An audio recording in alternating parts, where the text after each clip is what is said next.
la révélation. D'accord. Il se fait bien le vide ici.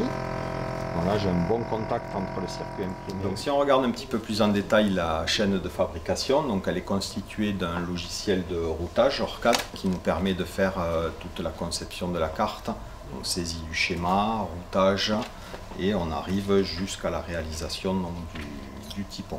Donc ce typon qui va nous servir à la réalisation du circuit imprimé après.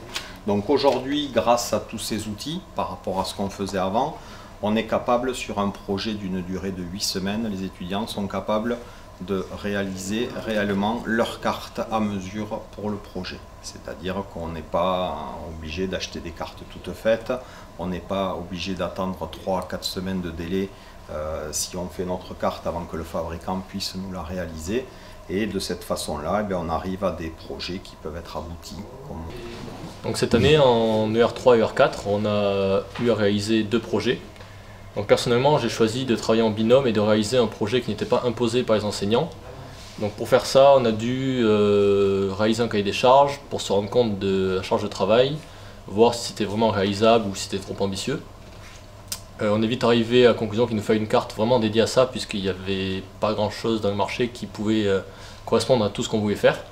Donc on a décidé de réaliser une carte par nous-mêmes. Donc avec le logiciel, avec ORCAD, on a pu créer nos schémas.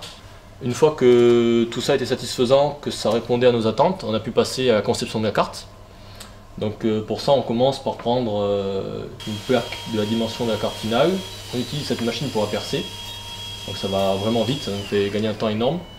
Une fois que ça c'est fait, on peut passer à la réalisation des pistes, donc à l'acide et tout ça là-bas.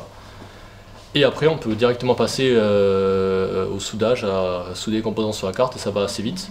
Donc si on est motivé, on peut faire tout ça en quelques jours, une semaine et demie.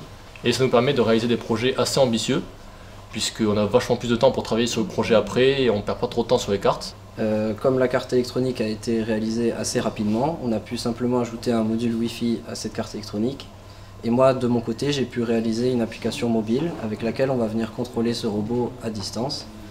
Et c'est pour moi un avantage car je préférais m'occuper de la partie commande de ce robot et non pas la partie électronique de puissance par exemple.